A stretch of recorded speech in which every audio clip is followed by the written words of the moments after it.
이른 새벽 그는 홀로 거울 앞에 섰습니다. 3년간 멸시받던 한 남자의 삶. 대기업에 다녀도 최선을 다해도 장인어른의 차가운 시선은 변하지 않았습니다. 사위는 우리 집격에 맞지 않아. 이혼도 진지하게 생각해봐. 그 차가운 통보와 아내의 침묵 앞에서 그는 모든 것을 잃었습니다. 하지만 며칠 후 그가 완전히 다른 모습으로 나타났습니다. 3년간 무시했던 그 사위의 진짜 정체가 드러나는 순간 모든 것이 뒤바뀝니다. 과연 그에게 무슨 일이 일어났던 걸까요? 그의 반격은 이제 막 시작됩니다. 그 전에 잠시 구독과 좋아요로 따뜻한 마음을 나누어 주시면 저희에게 정말 큰 힘이 된답니다. 늘 감사합니다. 이른 새벽 이지원은 홀로 거울 앞에 섰습니다. 올해로 31살, 결혼 3년 차가 되도록 그의 삶은 단 한 번도 온전한 적이 없었지요. 거울 속 그의 눈동자는 깊은 피로에 잠겨 있었지만 그 안에는 묵묵히 모든 것을 견뎌온 흔적이 고스란히 담겨 있었습니다. 오늘 역시 장인어른 강태호의 댁으로 향하는 날이었습니다. 손에는 정성스럽게 준비한 선물이 들려 있었지만 그의 발걸음은 결코 가볍지 않았습니다. 대문 앞에 서자 지난 3년간 겪었던 모욕적인 순간들이 파노라마처럼 스쳐 지나갔습니다. 문을 열고 들어선 순간 공장 다니던 집안 출신이지. 요즘 젊은 사람들 예의가 참. 강태호의 첫마디는 늘 날카로운 칼날과 같았어요. 이지원은 표정을 굳히지 않으려 애썼지만 가슴 한구석이 답답하게 막혀왔습니다. 변호사 집안에 들어왔으면 체면을 알아야지. 장인어른의 세계는 단순했습니다. 오직 출신, 학벌, 직업으로 사람을 나누는 것이 당연했죠. 대기업에 다닌다는 그의 이력조차 그들에게는 아무런 의미가 없었어요. 얼마나 가겠나? 로펌 파트너였던 내 이력과는 비교가 안 되지. 강태호는 사교 모임에서의 위신을 늘 강조했습니다. 아내 강지우는 옆에서 조용히 듣고만 있었어요. 연애할 때 그렇게 따뜻했던 아내가 결혼 후에는 달라졌습니다. 아빠 모임에선 우리 집안이 늘 비교 대상이야. 조금만 더 신경 써줘. 강지우의 말에 이지원은 고개만 끄덕였습니다. 반박하고 싶었지만 꾹 참았습니다. 사실 이지원의 어머니는 과거 섬유 공장에서 일했었습니다. 이지원은 그 사실을 숨기지 않았습니다. 다만 외가인 한별그룹의 정체만큼은 말할 수 없었지요. 외할아버지인 김성진 회장이 내린 특별한 과제 때문이었어요. 3년간 현장에서 배워라. 외가의 도움 없이 스스로 성장하는 법을 익혀야 한다. 이지원은 거짓말을 한 적이 없었습니다. 그저 말하지 않았을 뿐이었어요. 장인어른은 이지원의 조용한 성격을 다르게 해석했습니다. 사위, 내가 뭘 알겠나? 식사 자리에서 이지원의 말을 자주 끊어버렸어요. 지우는 대형 로펌이야. 내 월급으로는 감당이 안 되겠지. 비교는 끝이 없었습니다. 이지원은 말없이 듣기만 했습니다. 명절이 되면 상황은 더 심각해졌습니다. 사돈 어른들이 모인 자리에서 장인어른은 더욱 노골적이었죠. 우리 사위 집안이 어떤지 아시죠? 뭐 어쩔 수 없이. 친척들 앞에서 당하는 모욕에도 이지원은 반박하지 않았습니다. 그저 경청하고 정리했을 뿐이었죠. 경제적인 부분에서도 의견이 달랐습니다. 빚을 내서 체면을 유지하는 건 위험합니다. 이지원이 조심스럽게 말했을 때 장인어른은 화를 냈어요. 사람 사는 게 체면 살리기지 숫자가 다냐? 집안의 크고 작은 행사마다 이지원은 묵묵히 실무를 맡았습니다. 예약부터 결제, 이동 동선까지 모든 것을 챙겼어요. 하지만 공로는 인정받지 못했죠. 우리 집안은 원래 이런 식이야. 강태호의 입에서 나오는 말은 늘 같았습니다. 시간이 흐를수록 강지우와의 대화도 줄어들었습니다. 아빠 생각도 이해해줘. 강지우가 말했을 때 이지원은 조용히 답했어요. 이해는 하지만 존중과 모욕은 달라요. 결혼 3년째 되는 날, 이지원은 장인어른 댁으로 향했습니다. 손에는 정성스럽게 준비한 선물이 들려 있었지만 그 선물은 곧 무의미한 것이 될 운명이었죠. 그날 저녁 장인어른 강태호는 이지원에게 충격적인 말을 던졌습니다. 사위는 우리 집격에 맞지 않아. 이혼도 진지하게 생각해봐. 그 순간 공기가 멈춘 것 같았습니다.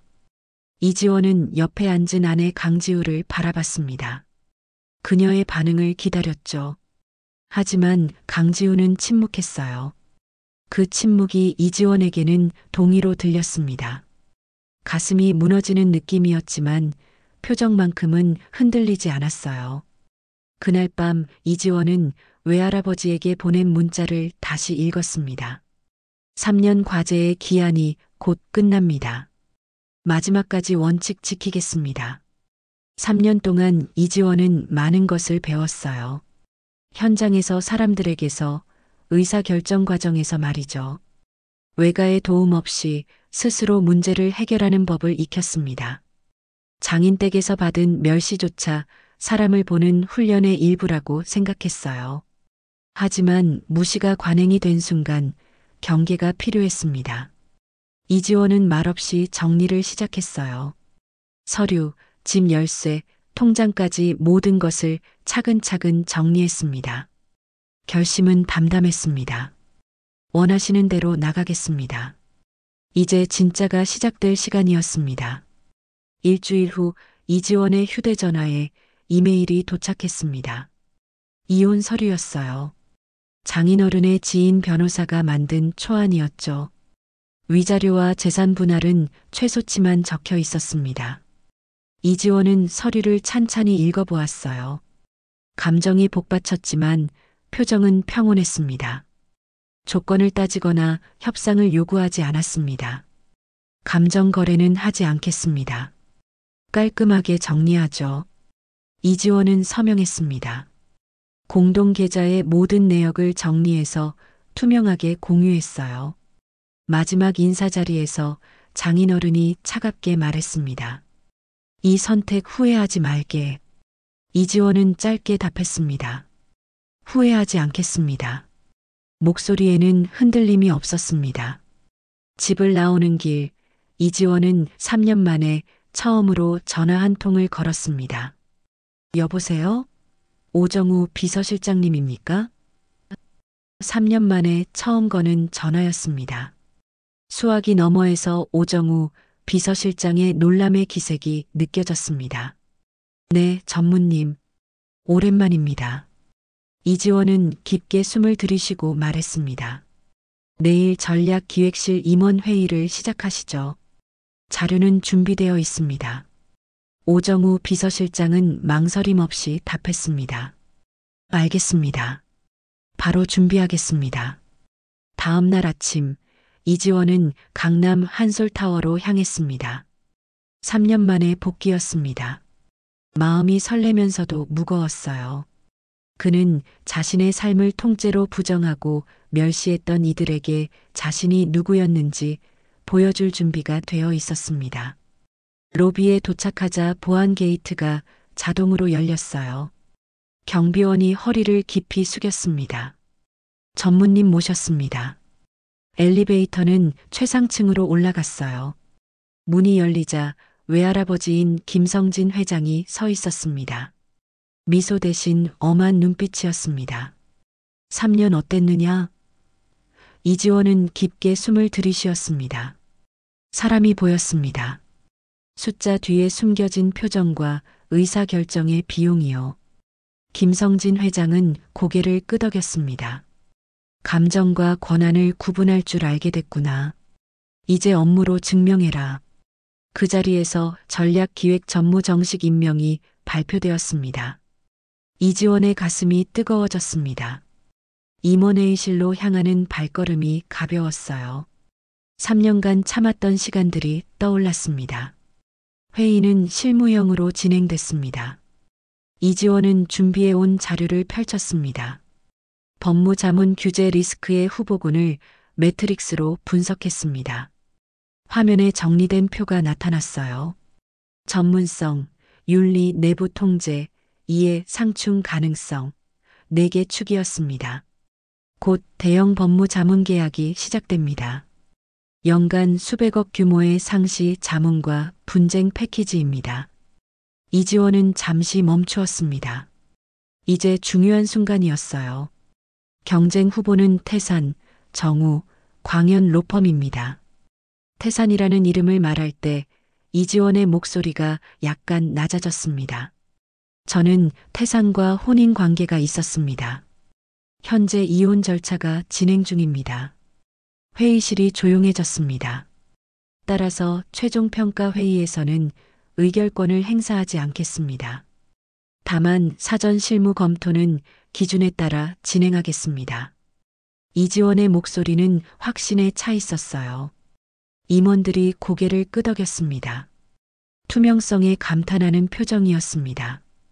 회의가 모두 끝나고 사적인 대화의 시간이 주어졌습니다. 단 10분이었습니다. 아내 강지우가 다가왔습니다. 눈에는 눈물이 고여 있었어요. 지원 미안해. 이지원은 차분하게 답했습니다. 개인사는 여기서 묻지 않겠습니다. 업무만 보죠.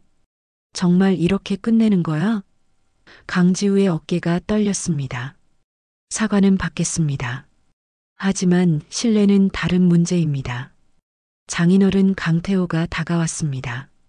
그의 얼굴은 굳어 있었어요. 사위 아니, 전무님 그동안 무례했습니다. 이지원은 고개를 숙였습니다. 사과 감사합니다. 앞으로는 각자의 자리에서 최선을 다하시기 바랍니다. 강태호가 조심스럽게 물었습니다. 평가에 개인적 감정이 들어간 건 아니죠? 이지원의 눈빛이 차가워졌어요. 모든 평가는 기준에 따라 진행됐습니다. 확인해 보시면 됩니다. 그가 회의실을 나서자 강태호가 중얼거렸습니다. 저놈이 누군데? 한솔의 전무였다고? 곽 대표가 낮은 목소리로 답했습니다. 외가가 그곳인 듯합니다. 이제야 모든 퍼즐이 맞춰졌어요. 강지우는 자리에 주저앉았습니다. 3년 동안 무시했던 남편이 실제로는 한솔그룹의 핵심 인물이었다니. 내가 뭘 한 거지?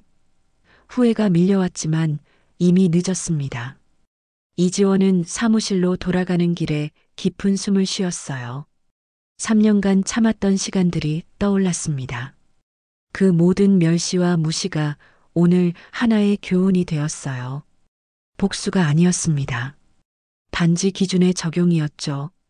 다음 날 아침, 이지원은 강남 한솔타워 35층 대회의실로 향했습니다. 오늘은 태산, 정우, 광현 로펌이 순차적으로 발표하는 날이었죠. 태산 로펌 팀이 가장 먼저 도착했어요. 아내 강지우가 프레젠테이션 리더였습니다. 그녀의 손이 미세하게 떨리고 있었어요. 3년 만에 다시 만날 수도 있다는 생각 때문이었죠. 강태호는 자문 고문 자격으로 함께 왔습니다. 그는 여전히 자신만만했습니다. 내 인맥이면 충분하지. 걱정할 것 없어. 하지만 회의실 문이 열리고 클라이언트 측 담당자가 들어서는 순간 모든 것이 바뀌었습니다. 네이비 수트를 입은 남성, 바로 이지원 전무였습니다. 강지우의 얼굴이 하얗게 질렸어요. 강태호의 입이 벌어졌습니다. 믿을 수 없다는 표정이었습니다. 이지원은 평온한 표정으로 인사했습니다. 한솔그룹 전략 기획 전무 이지원입니다. 오늘 모두 업무로 이야기하시죠. 그의 목소리에는 감정이 전혀 섞여 있지 않았습니다. 태산 로펌의 프레젠테이션이 시작되었습니다. 아내 강지우는 목소리를 가다듬으며 시작했어요.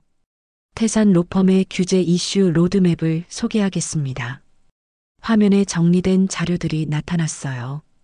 분쟁 대응 체계와 실적이 상세히 제시됐습니다. 발표는 매끄럽게 진행됐어요. 강지우는 전문성을 발휘했습니다. 하지만 질의응답에서 분위기가 바뀌었어요. 이지원이 차분한 목소리로 질문했습니다. 내부 이해 상충 발생 시 사전 차단 프로토콜은 실무에서 어떻게 작동합니까? 강지우는 차단벽 운용과 사건, 배당 원칙, 상시 모니터링을 통해 관리합니다라고 답했습니다. 이지원은 서류 한 장을 건넸습니다. 이 사건은 어떻게 설명하시겠습니까? 내부 고위 인맥이 개입한 것처럼 기록이 남아 있는데요. 회의실이 조용해졌습니다. 강태호가 나서서 해명했습니다. 사실관계는 다릅니다. 설명 기회를 주시면 이지원이 손을 들어 제지했어요. 문서로 주십시오. 여기서는 원칙만 확인하겠습니다. 그의 태도는 완전히 달랐습니다. 3년 전 조용히 참던 모습은 어디에도 없었습니다. 강지우와 강태호는 사적인 눈빛을 보낼 수 없었어요. 오늘의 이지원은 사위가 아니라 클라이언트였으니까요. 이지원이 계속 질문했습니다. 최근 3년간 언론에 노출된 윤리 사안에 대한 재발 방지 체계는 무엇입니까? 강지우의 목소리가 약간 떨렸어요. 내부 교육 강화와 모니터링 시스템을 구축했습니다. 구체적인 사례를 말씀해 주세요. 질문이 계속 이어졌어요. 이지원은 감정을 완전히 배제하고 있었습니다. 그가 이렇게 냉정할 수 있다는 것을 처음 알았어요. 강태호는 점점 불편해졌습니다. 예전에 함부로 대했던 사위가 이제는 거대한 권한을 가진 전무였으니까요. 태산 로펌의 발표가 끝났어요. 이지원이 말했습니다. 수고하셨습니다. 다음 팀 준비해 주세요. 정우 로펌이 들어왔어요. 이들의 발표는 더욱 체계적이었습니다. 분쟁과 규제 분야에서 뛰어난 실적을 보유하고 있습니다. 이지원의 질문도 날카로웠어요. 내부 통제 시스템의 독립성은 어떻게 보장합니까? 별도 위원회를 구성해 운영하고 있습니다. 실제 제재 사례가 있습니까? 네. 지난해 2건의 징계 조치가 있었습니다. 투명한 답변이 이어졌어요. 이지원은 고개를 끄덕였습니다. 광현 로펌의 차례였어요. 기술과 바이오 전문 인력이 뛰어나 해외 분쟁 역량도 우수하고요. 해외 사건에서 현지 법률과의 충돌은 어떻게 해결합니까? 현지 파트너십과 전문가, 네트워크를 활용합니다. 모든 발표가 끝났어요. 이지원은 평가 방식을 설명했습니다. 평가표는 수치화되어 있습니다. 전문성 40점, 윤리와 통제 30점, 비용과 효율 20점, 리스크 대응 속도 10점입니다. 태산 로펌의 윤리와 통제 점수가 눈에 띄게 낮았어요. 앞서 지적된 사안들 때문이었습니다. 이지원이 선언했습니다. 최종 의결은 컴플라이언스, 구매, 법무합동위원회에서 진행합니다. 저는 의결권 없이 평가 자료만 전달하겠습니다. 완벽한 공정성을 보여주는 순간이었습니다. 회의가 모두 끝나고 사적인 대화의 시간이 주어졌습니다. 아내 강지우가 다가왔습니다. 눈에는 눈물이 고여 있었어요. 지원 미안해. 이지원은 차분하게 답했습니다. 개인사는 여기서 묻지 않겠습니다. 업무만 보죠. 정말 이렇게 끝내는 거야? 강지우의 어깨가 떨렸습니다. 사과는 받겠습니다. 하지만 신뢰는 다른 문제입니다. 장인어른 강태호가 다가왔습니다. 그의 얼굴은 굳어 있었어요. 사위 아니, 전무님 그동안 무례했습니다. 이지원은 고개를 숙였습니다. 사과 감사합니다. 앞으로는 각자의 자리에서 최선을 다하시기 바랍니다. 강태호가 조심스럽게 물었습니다. 평가에 개인적 감정이 들어간 건 아니죠? 이지원의 눈빛이 차가워졌어요. 모든 평가는 기준에 따라 진행됐습니다. 확인해 보시면 됩니다. 그가 회의실을 나서자 강태호가 중얼거렸습니다. 저놈이 누군데? 한솔의 전무였다고? 곽 대표가 낮은 목소리로 답했습니다. 외가가 그곳인 듯합니다. 이제야 모든 퍼즐이 맞춰졌어요. 강지우는 자리에 주저앉았습니다. 3년 동안 무시했던 남편이 실제로는 한솔그룹의 핵심 인물이었다니. 내가 뭘 한 거지? 후회가 밀려왔지만 이미 늦었습니다. 이지원은 사무실로 돌아가는 길에 깊은 숨을 쉬었어요. 3년간 참았던 시간들이 떠올랐습니다. 그 모든 멸시와 무시가 오늘 하나의 교훈이 되었어요. 복수가 아니었습니다. 단지 기준의 적용이었죠. 오정우 비서실장이 다가와 말했습니다. 전무님 수고하셨습니다. 평가 자료 정리해서 위원회에 전달해 주세요. 이지원은 창밖을 바라봤어요. 서울 시내가 한눈에 보였습니다. 3년 전과는 완전히 다른 자리에 서 있었습니다. 그때 핸드폰이 울렸습니다. 회장실에서 온 전화였어요. 할아버지께서 부르십니다. 이지원은 회장실로 향했습니다. 김성진 회장이 물었습니다. 어떻게 진행됐느냐? 원칙대로 했습니다. 회장이 미소를 지었어요. 그래야 한다. 사적 감정과 공적 업무는 달라야 하니까.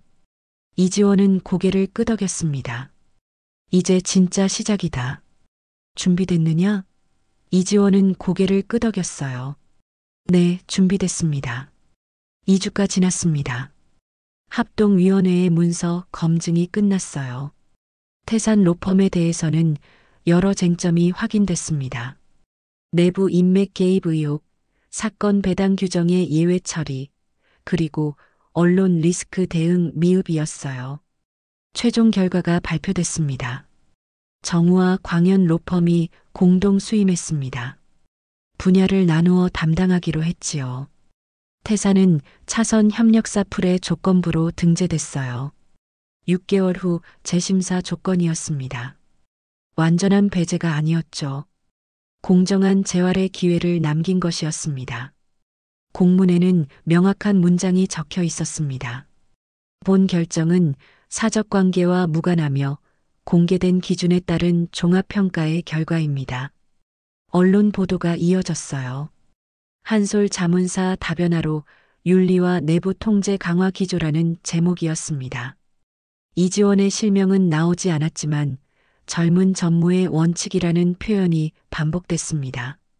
태산 로펌 내부에는 후폭풍이 일었습니다. 구조조정 리스트에 강지우의 이름이 올랐어요. 곽태수 대표가 그녀에게 선택지를 제시했습니다. 휴직 후 재정비 아니면 전환 배치. 선택하세요. 강지우는 이지원에게 연락했어요. 목소리가 떨리고 있었습니다. 직업인으로서 다시 신뢰를 얻고 싶어. 기회를 줘. 이지원의 답변은 차분했어요. 일로 증명하세요. 6개월 후 재심사가 있습니다. 감정적이지 않았습니다. 오직 원칙만 있었죠. 강태호는 체면이 완전히 무너졌어요. 사교 모임에서 한솔 케이스가 회자되자 그는 조용해졌습니다. 처음으로 자신의 잘못을 인정하게 됐습니다. 어느 날 강태호가 직접 이지원을 찾아왔습니다. 그의 얼굴에는 깊은 후회가 서려 있었어요. 사위아니, 박 전무 미안했다. 나는 사람을 보지 못했어. 이지원은 고개를 숙여 답했습니다. 사과 감사합니다. 다만 각자의 자리에서 다시 시작하죠. 용서하되 잊지는 않겠다는 의미였습니다. 한편 이지원의 업무는 계속됐습니다. 김성진 회장은 그를 칭찬하지 않았어요. 대신 일을 더 주었습니다. 다음 분기 해외 조인트 벤처 검토, 내가 총괄해라. 이지원은 바로 착수했어요. 숫자와 사람을 동시에 보며 일했습니다. 성과가 쌓였어요. 규제 리스크 선제 차단, 분쟁 비용 절감, 신사업 인수합병 성공까지 모든 것이 완벽했습니다. 이사회는 부회장 승진을 결의했습니다. 승진 발표 자리에서 이지원은 짧게 말했습니다. 겉모습이나 출신이 아닌 태도와 실력으로 평가받는 회사를 만들겠습니다. 박수가 터져 나왔습니다. 개인사도 정리됐습니다. 이지원은 혼자 살던 작은 집을 정리하고 본사 인근으로 이사했어요. 새로운 시작이었습니다. 친구 오정우와 가끔 차를 마셨어요. 아무 말 없이 웃는 시간이 늘었습니다. 강태호도 변했습니다. 사교 모임에서 직업이나 출신을 말하기보다 이렇게 말했지요. 일하는 자세가 중요하더라. 늦은 후회를 늦은 성찰로 바꾸려 애쓰고 있었습니다. 6개월이 지났습니다. 강지우는 재정비 기간을 거쳐 공익사건을 맡았어요. 이에 상충을 피하고 투명한 절차를 지키는 일부터 다시 시작했습니다. 재심사에서 조건부 합격을 받았어요. 한솔에 한정된 영역에서 특화 자문을 맡게 됐습니다. 이지원은 개인적인 용서와 업무적인 신뢰를 분리했어요. 사람으로서의 사과는 받는다. 일에 대해서는 기준으로 판단한다. 이 이야기는 복수극이 아니었습니다. 감정의 칼을 꺼내지 않고 원칙의 저울만 사용했어요. 그래서 통쾌함이 오래 남았고 정당성이 흔들리지 않았습니다. 마지막 장면이었어요. 회장실 창에 석양이 번졌습니다. 김성진 회장이 물었습니다. 사람을 보는 일 어렵지? 이지원은 미소를 지었습니다. 그래서 재미있습니다. 매일 더 배우겠습니다. 김성진 회장의 눈에 만족스러운 빛이 스쳤어요. 이지원은 창밖을 바라봤습니다. 서울 시내가 한눈에 보였어요. 3년 전과는 완전히 다른 자리에 서 있었습니다. 진짜 자신의 모습으로 말이죠. 이제 새로운 이야기가 시작될 것이었어요. 더 큰 꿈을 향해서 말입니다. 오늘 이야기는 여기까지입니다. 이지원의 이야기를 통해 우리는 중요한 깨달음을 얻었습니다. 사람을 겉모습이나 출신으로 판단하는 것이 얼마나 위험한지 알 수 있었어요. 강태호 장인어른처럼 편견에 사로잡히면 진짜 중요한 것을 놓치게 됩니다. 이지원이 보여준 것처럼 사적인 감정과 공적인 업무는 철저히 분리해야 해요. 복수가 아닌 원칙으로 행동할 때 진정한 존경을 받을 수 있습니다. 그리고 어떤 상황에서도 자신의 가치를 잃지 않고 묵묵히 성장하는 사람이 결국 승리한다는 교훈도 얻었죠. 진정한 실력과 인격은 언젠가 반드시 빛을 발하게 됩니다. 이 모든 것은 진정한 품격이 겉모습이 아닌 사람을 향한 존중과 자신을 끝까지 지켜주는 사랑에서 나온다는 것을 보여줍니다. 늘 귀한 시간을 내어 저희와 함께 해주시는 구독자 여러분, 진심으로 감사드립니다. 오늘 이야기가 여러분의 마음에 작은 울림이 되었기를 바랍니다. 혹시 나누고 싶은 이야기가 있다면 댓글로 마음을 전해주세요. 여러분의 따뜻한 한마디가 저희에게는 큰 힘이 됩니다. 오늘도 함께 해주셔서 감사합니다.